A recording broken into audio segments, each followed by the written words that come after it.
striking modern urban architecture, the multicoloured library in Peckham in South London, the Visitors Centre at Cardiff Bay, and the London Underground station at North Greenwich by the Millennium Dome. Two of his latest projects are master plans for redeveloping Bradford and Barnsley into futuristic cityscapes. So, if it was his decision, would he knock down Middlesbrough's Victorian terraces?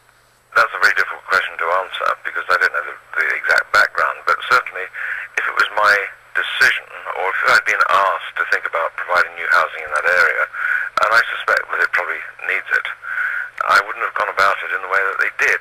And certainly I would have gone into a process to involve the people that were living there and the slightly wider community to actually find out what sort of new bit of a city that they would like. But you do see a future, do you, for traditional Victorian or whatever they may be terraces, if that's where people are still living and where they want to stay on?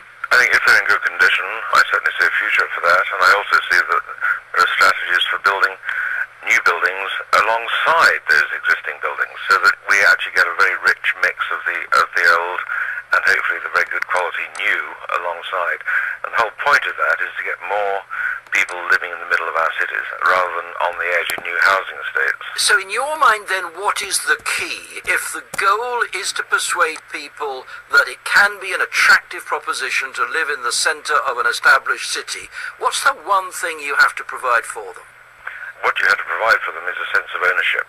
What I have discovered in working in places like Barnsley and Bradford and certainly in East Manchester, where we are knocking people's houses down as we speak, what they want is they want their place to be unique, they want to have an identity, and where they value their homes, they want to keep them.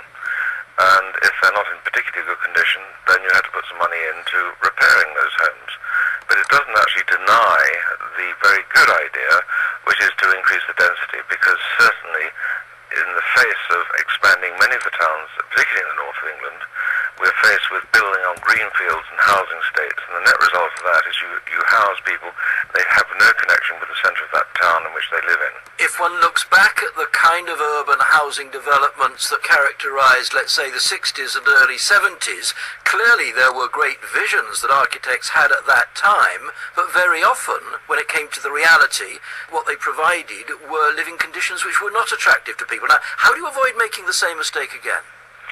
Well, we're not in the 60s and 70s, and I'd be the first to agree with you. There was lots of disasters because people were not consulted in any way or involved in that process. I think that architects, generally speaking, not all, are much more sensitive these days. I think the investors are much more sensitive. There are some very good ones around. There's also, sadly, some very bad ones, and maybe in Middlesbrough they've got one of the less sensitive ones. But given the economic realities of the country in which we live, in which many of the job opportunities increasingly are in the south part of the country, people tend to leave the north and head south, it takes more than architecture and urban master plans, doesn't it, to persuade them to stay in the north?